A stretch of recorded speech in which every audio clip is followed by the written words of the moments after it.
Bang tout le monde, c'est Lucas. Aujourd'hui on se retrouve pour le 14e épisode des Hublot Geek News qui commence tout de suite.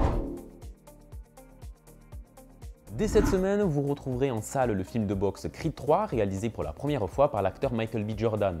Face à lui, c'est un Jonathan Majors affûté et jaloux qui est prêt à en découdre sur le ring. Son personnage Damian est un ancien ami d'enfance d'Adonis Creed qui a purgé une longue peine de prison et désormais libre, il compte bien prouver que c'est bien lui le meilleur à ce sport. Dans un tout autre registre, je vous conseille d'aller voir The Whale, un petit film qui risque de faire du bruit aux Oscars en grande partie grâce à l'interprétation de Brendan Fraser, métamorphosé qui incarne un homme désemparé en situation d'obésité, tentant coûte que coûte de renouer des liens avec sa fille. En ce qui concerne les séries, je ne peux pas passer à côté de la 3e saison de The Mandalorian, une série Star Wars dont l'histoire reste encore assez mystérieuse. On sait juste que Mando a retrouvé l'adorable Grogu et qu'il a décidé de faire équipe avec ses semblables pour accomplir son objectif visant à revenir sur Mandalore, sa planète natale, tombée entre les mains de l'Empire. Munis du très puissant sabre noir, il se pourrait bien que nos deux protagonistes rencontrent plusieurs mercenaires voulant lui dérober cette précieuse relique.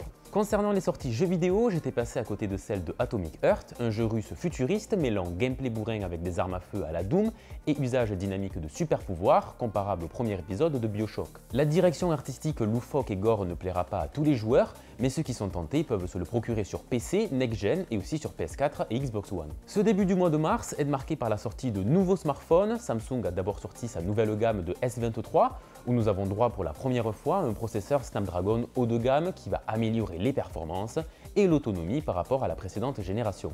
De son côté, Xiaomi a annoncé son Mi 13 Pro, dont le tarif de 1 300 € est largement discutable compte tenu de la politique de l'entreprise chinoise qui nous a habitués à concurrencer Apple et Samsung avec des bons rapports qualité-prix. Là, on se retrouve avec un smartphone nettement moins bon que ses concurrents, surtout sur la partie photo-vidéo, et qui coûte donc trop cher. Et enfin, Honor a récemment dévoilé son modèle Magic 5 Pro avec un design pas vraiment esthétique et un écran gigantesque de 6,8 pouces.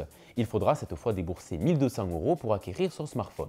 Voilà, l'Hublot Geek News est déjà terminé. Je vous invite à suivre Hublot Productions sur tous les réseaux, YouTube, Facebook et Instagram. Et on se dit à très vite.